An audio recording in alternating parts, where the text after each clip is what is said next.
¿Qué tal, amigos de Canal Latino 1?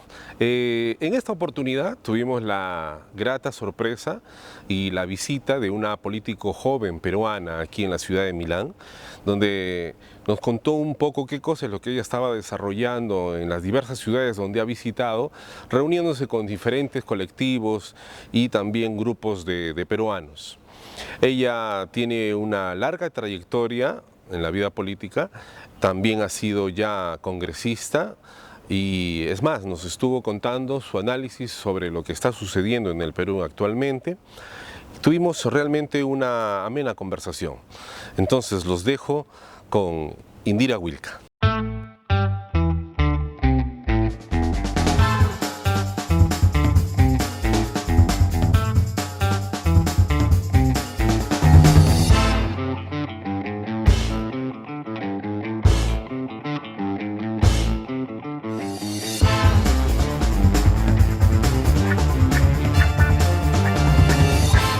Indira, bienvenida a Canal Latino. Gracias, Julio, por la invitación y un saludo también a todas las personas que están viendo Canal Latino.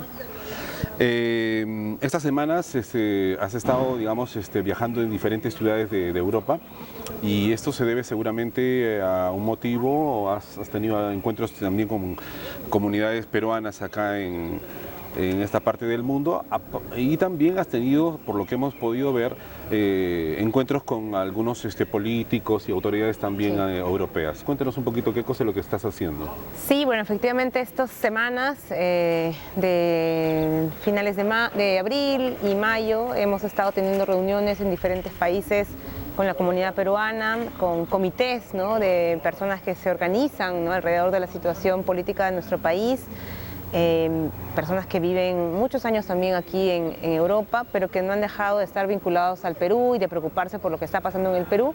Y justamente estas actividades han tenido que ver con eso, con encontrarnos para conversar, para analizar y para pensar también alternativas frente a la situación política que hoy está pasando en nuestro país, ¿no? Para nadie es un secreto que estamos lamentablemente pasando y teniendo al frente un régimen político que está siendo responsable de hechos muy graves, de violencia, de represión y de un creciente autoritarismo también por parte de algunas instituciones importantes como el Parlamento. Entonces eso ha sido, digamos, el motivo de esta serie de actividades, de reuniones que se han ido dando, organizadas digamos, de manera también autónoma por los mismos comités de peruanos acá en el exterior, que, como digo, somos una comunidad muy importante en términos de lo que es su conexión con el Perú, ¿no? La gente aquí, seguramente con todas sus dificultades de tiempos y recursos, pero han siempre mantenido un contacto con el Perú.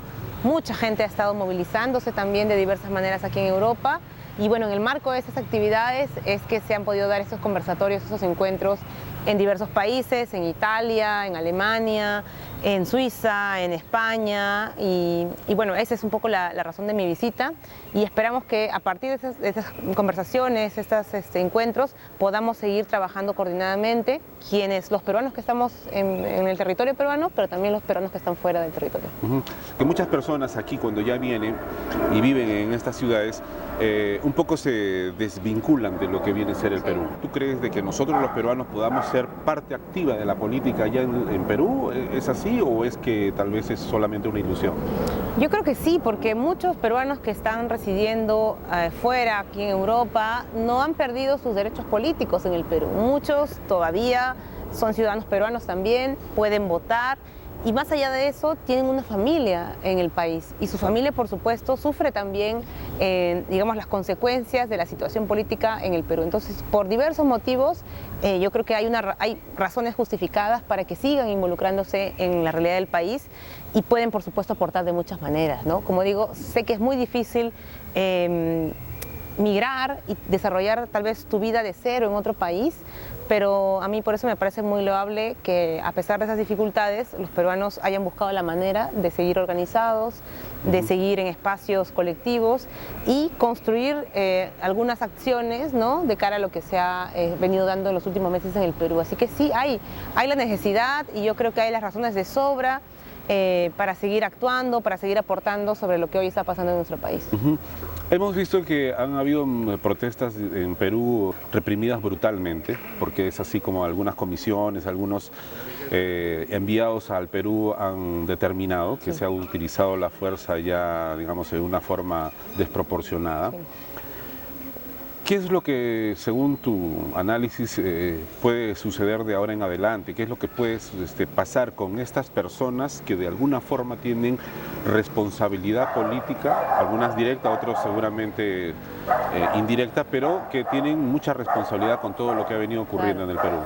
Mira, por la gravedad de los hechos, lo que a las autoridades de nuestro país que han sido, digamos, las responsables de estos actos de represión y de violencia, les corresponde responder ante la justicia y seguramente ser sancionados también penalmente, ¿no? No es solamente decir que son responsables políticos, que lo son y que incluso no lo quieren reconocer todavía la señora Boluarte, los ministros, ¿no? Pero por la gravedad de los hechos, incluso lo que les va a tocar, así ellos ahorita piensen que tienen el poder de su lado, es responder ante la justicia, ya sea a nivel nacional o internacional, y seguramente una sanción penal. Yo estoy segura que no se van a librar de la justicia porque los hechos son muy contundentes, no solamente lo han señalado, como tú mencionas, organismos internacionales, sino la propia información, digamos, que ha sido generada a partir, por ejemplo, del sistema de salud pública en el Perú, cuando se han ya hecho las evaluaciones forenses a las personas asesinadas, ¿no? Muchas de estas personas tienen disparos en la cabeza, disparos en el pecho, han fallecido por balas de armamento que no está permitido usar en manifestaciones. Entonces, por todos lados hay evidencias de ilegalidades y eso, por supuesto, en un Estado de Derecho no se puede permitir. Así que el destino de muchas de estas autoridades, así hoy no lo quieren reconocer, pero ya están entrando en razón porque han empezado a contradecirse. Yo creo que va a ser definitivamente asumir la sanción penal que corresponde cuando se violan derechos humanos. Ahora, la inercia de muchas partes de nuestra sociedad peruana es, digamos, una de las características que pesa mucho en esto de pedir justicia y de seguramente reivindicar a todas las víctimas que han sufrido, digamos, la represión brutal. Si estuviera, yo siempre me pregunto esto, si esto hubiera sucedido aquí en Europa, que hubieran habido 60 muertos, ¿no? por una manifestación o por, no sé, por alguna, digamos, causa, alguna petición del pueblo que haga hacia el gobierno, o sea, aquí hubiera sido pues la hecatombe, hubiera sido una cosa, digamos, inimaginable. ¿Por qué todavía no se entiende que esto que ha sucedido en Perú es una cosa que no se puede dar en ninguna parte del mundo? Y es más, una democracia no puede estar avalada por 60 muertos, por heridos, por tantas víctimas que ha llevado, digamos, este nuevo régimen. O sea, ¿qué cosas, según tú, crees de que debe quedar claro en las personas y en todos los peruanos, no solamente en Perú, sino también a nivel mundial, donde estamos en diversas partes del mundo, qué cosa sucedió en Perú? Sí. A ver, yo coincido contigo, ¿no? Esta es una situación tan extrema que en ningún país democrático esto hubiera pasado sin que haya responsables políticos y sin que eso le cueste incluso la continuidad a un gobierno, ¿no? Ningún gobierno democrático hubiera continuado después de hacerse o después de tener bajo su responsabilidad 60 muertos, ¿no? Pero por supuesto en nuestro país la democracia se ha deteriorado muchísimo y por eso estas cosas pueden pasar y que la sociedad reaccione muy lentamente, ¿no? Y estamos en ese momento, ¿no? Una democracia pues que se ha ido debilitando mucho por muchos años, ¿no? No es algo reciente, lamentablemente, partidos políticos que prefieren su cuota de poder en el Parlamento antes que exigir justicia para tantas víctimas, o lamentablemente también unas fuerzas armadas y policiales que han salido, yo creo que del marco constitucional y han tomado parte en un conflicto político y han respaldado a esa señora que está en el poder, y por supuesto también una sociedad, ¿no? Que yo creo que un sector de la sociedad es verdad que ha estado muy indiferente hasta ahora y que le ha costado aceptar lo evidente, ¿no? Y no solamente aceptarlo, sino tomar ya una posición clara respecto a lo que es evidente, ¿no?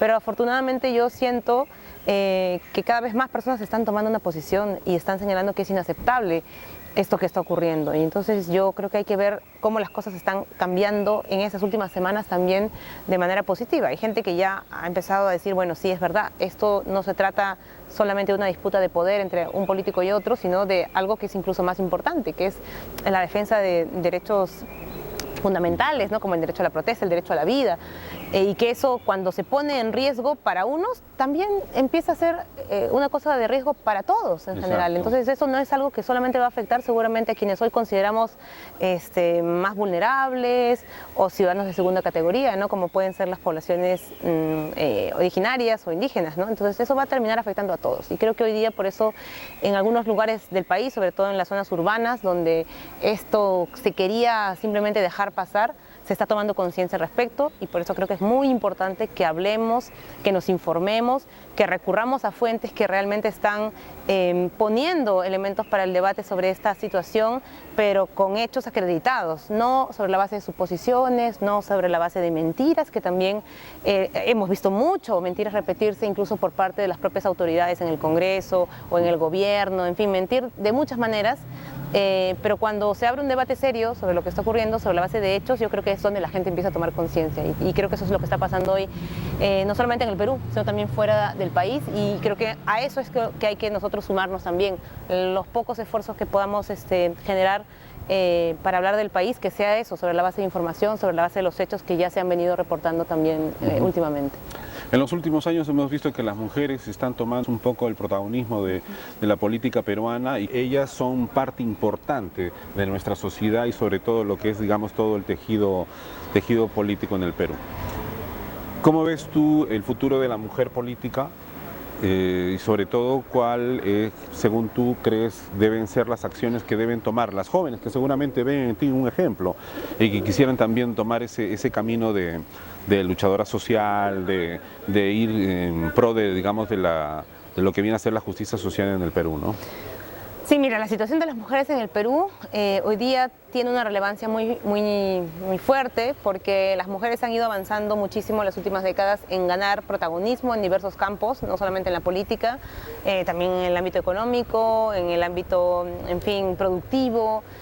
Pero en el ámbito político es tal vez donde creo que es más importante mirar que ese avance no se detenga, ¿no? Y que las mujeres, pues, como también sus pares, ¿no? Los pares varones puedan llegar, tengan un espacio de representación, puedan ejercer sus derechos políticos, ¿no? Y eso es algo que, si bien es cierto, está avanzando, también puede correr el riesgo de retroceder. Entonces creo que nos alegramos por lo que hemos ido avanzando las mujeres, ¿no? Y que cada cosa que se ha logrado ha sido una lucha, pero también hay que advertir de la posibilidad de retrocesos, ¿no? Porque lamentablemente en el Perú corrientes ultraconservadoras han, digamos, ganado mucho espacio de representación en el Parlamento, también lamentablemente a nivel de las ideas en la sociedad. Entonces nosotros hay que poner por delante que lo que se está buscando siempre es la igualdad, ¿no? De derechos entre todos los ciudadanos, sean varones y mujeres, y que esa igualdad de derechos luego tiene que traducirse, pues, en cosas concretas y materiales, como políticas públicas, como oportunidades. Y yo creo que en eso estamos las mujeres, ¿no? Tratando de que los espacios que se han ido ganando no se pierdan, y que más bien nos permitan ir transformando nuestra sociedad, que lamentablemente ha sido una sociedad, y todavía lo es, muy machista y muy poco igualitaria.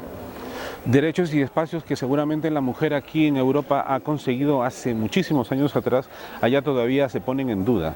Es una cosa como si no pudiera ser que se dieran en nuestro país. Es realmente paradójico y es también realmente preocupante, ¿verdad? De que mientras que aquí no se está, digamos, a poner en duda si se respetan los derechos de una copia gay, si la mujer puede abortar, en fin, de tantas otras leyes que se han dado tanto tiempo atrás, allá todavía, o sea, se grita el escándalo cuando se propone o simplemente se quiere acordar, por ejemplo, como una ley tan simple del derecho al aborto por las niñas violadas, por ejemplo, ¿no? Entonces, tenemos que trabajar tanto, se tiene que hacer mucho, ¿verdad? Ahora, pasando un poquito al lado personal, dejando un poquito de lado lo que es la política, yo una vez escuché en una entrevista, te decía, te gusta mucho la música y sobre todo tipo de música, pero tenías has tenido una etapa, digamos, hacia lo que era el género del rock que te gustaba tanto, y bueno, te digo, a mí también, pero si yo te preguntara, digamos, de todas las canciones que a ti te gustan del rock, ¿cuál sería la tuya preferida? ¿Cuál sería, por ejemplo? Bueno, me gusta Una de las mucho tantas. el rock en español, ¿no? El rock peruano. También, bueno, en inglés, pero porque hay un contexto en el que se da justamente muchas de estas canciones, muchas de estas creaciones, ¿no? Y ese contexto también habla de cómo va cambiando la sociedad, ¿no? Y el rock es parte de eso. No digo que todo el rock sea parte de eso, también hay pues muchos productos comerciales, ¿no? Pero sí es parte de cómo ha ido cambiando el mundo, la sociedad en el siglo XX, por ejemplo, ¿no? O sea, el cambio, digamos, respecto a lo que era la situación del mundo, en lo que se pensaba como el antagonismo, ¿no es cierto?, entre modelos políticos en el siglo XX, el comunismo o el imperialismo, por decir algo, ¿no? Y la lucha de las mujeres también muchas veces está reflejada en el rock, ¿no? Entonces, por eso es que a mí me ha parecido siempre un descubrimiento interesante como corriente musical. Y bueno, a nivel de nuestro país también hay muchas bandas muy interesantes. Por ejemplo, una que te guste. Muchas, bueno, me gusta Leucemia, que es una banda que está desde los 80, me gusta también Voz Propia, que también es una banda... Claro. De los 80s, hay muchas bandas también actuales muy interesantes que, bueno, ya no sé si mencionarlas todas, me voy a olvidar de alguna, pero sí, busquen mucho el rock peruano que lamentablemente no se difunde en las radios locales porque hay también una concentración lamentablemente musical y de información que casi impide que quien cree música y quien haga cultura pues tenga espacios donde distribuirla o donde difundirla, y eso también es muy peligroso porque finalmente nos perdemos la oportunidad de ser un país que produce también no solamente pues actividades económicas, sino también actividades que tienen un componente, por supuesto, económico, pero sobre todo cultural, ¿no? Cultural, exacto, exacto. Ahora, insistiendo en lo que en el título de la canción, tú, por ejemplo, ¿qué canción te gustaría, o te gusta seguramente, es preferida, la tienes ahí en tu playlist que siempre la escuchas? Pucha, tengo varias, ¿no? Me gusta Bob Dylan, me gusta una banda que se llama New Order, luego me gusta también música cantada por mujeres. También me gustan las mezclas, ¿no? Porque en Latinoamérica pues se mezclan diversos ritmos, ¿no? No solamente el rock, sino la cumbia, las músicas propias de cada país. El estereotipo de que porque eres de izquierda entonces tú no debes escuchar música en inglés, tú debes ser pobre, tú debes, ¿cómo se llama? No sé, caminar, no sé, con la bandera del, ¿no? del hoz y el martillo aquí en el sombrero. O sea, todos esos estereotipos que según tú, ¿qué cosa, qué te viene en mente o qué piensas de eso? Porque tú aquí, por ejemplo, ves gente que pertenece a los partidos de izquierda y le gustan del rock, ¿no? Gustan de, no sé, de todos los géneros y no se encasillan dentro, digamos, de un cierto tipo o estereotipo que los demás seguramente quisieran atribuir. No, bueno, que yo creo que todo dogmatismo es malo, ¿no? Y en Perú además estamos acostumbrados a la diversidad, ¿no? Entonces, por ejemplo, ¿no? Mucha gente de mi generación, yo estoy en los 30, pero gente joven también, está acostumbrada a escuchar rock y cumbia y salsa y todos los géneros, ¿no? Y eso no es algo incompatible, ¿no? Entonces, es normal, es parte de la diversidad que somos y de lo que nos gusta más a los peruanos. Es muy difícil que al peruano tú le digas, escucha solamente un género musical. Nos puede gustar muchos, ¿no? Y el rock es algo que, como muchos otros géneros musicales, se adapta también a nuestra idiosincrasia, ¿no? Hay rock en quechua, ¿no? En el Perú hay buenas bandas que hacen rock en quechua, ¿no? Entonces no se pierde también, aspectos de nuestra identidad en ese marco, ¿no? Entonces yo te diría que los dogmas pues no necesariamente contribuyen a nada bueno y que siempre pues la diversidad es lo natural, es lo normal en la vida humana. El ser humano es así, tiene diversas formas de pensar y de existir además, ¿no? Para terminar, porque tenemos todavía una larga agenda hoy día durante la jornada, el ser la hija de Pedro Wilca, uno de los mártires, según yo, de la lucha sindical y de la democracia en el Perú. ¿Ha pesado mucho el apellido, según tú? O sea, pesa mucho el ejemplo, ¿no? Porque es una persona que yo creo que ha tenido una trayectoria política y social intachable, ¿no? Es un hombre que desde muy joven se dedicó a la actividad sindical desde muy abajo, ¿no? Siendo secretario primero de actas, deporte, y luego por la confianza que le dieron sus compañeros llegó a ser secretario general de las organizaciones sindicales más importantes del Perú y luego ha tenido también una militancia partidaria, era un hombre comunista, muy orgulloso de eso además.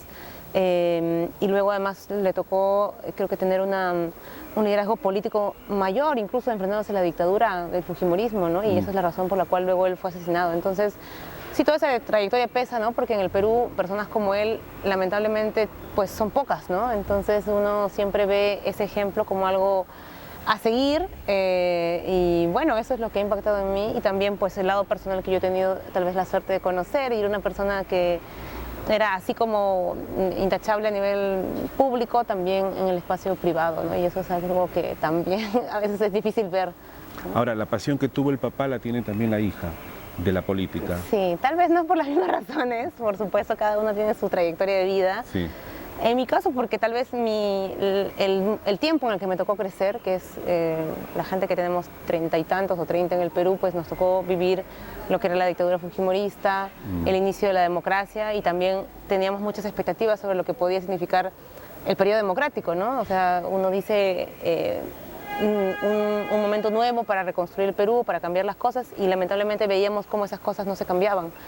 Entonces tal vez lo que a mí me motiva es eso, ¿no? Pensar que si había costado tanto a una generación anterior recuperar la democracia, que luego esa democracia no tuviera realmente cambios que ofrecer a las mayorías, pues a ti te lleva a involucrarte.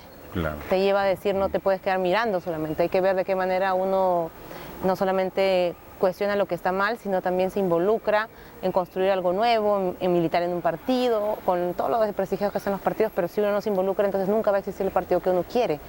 Entonces, bueno, eso fue lo que me llevó y me motivó a participar también.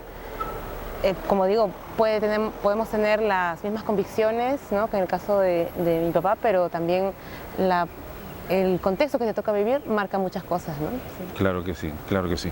Bueno, te agradezco Gracias muchísimo. a ti, Julio. Gracias, Indira. Bienvenida a Europa. Gracias, Bienvenida. gracias. Acá los peruanos estamos siempre conectados a través del corazón con el Perú, siempre, siempre. Y siempre deseando lo mejor para el Perú. Y sobre todo de agradecerte que tú sigues en la lucha, porque tú eres la que va allá y es la que justamente expone y da, digamos, la cara representando a todas las personas que no tienen voz, a todos los jóvenes, también mujeres, y desear pues que justamente el Perú cambie, llegue a ser una democracia real, ¿no? No haya corrupción y sobre todo que haya justicia social. Muy bien, muchas gracias también a ti y bueno, agradecerte por esta oportunidad en tu canal y mi saludo a los peruanos que están fuera del territorio, que mantienen en el corazón a su patria y que no dejan de luchar por ella, incluso teniendo hijos, hijas fuera de su país, saben lo que es legarles una cultura de la cual sentirse orgullosos y saben también lo que es aportar a que se construya un país más justo y diferente. Gracias. Gracias.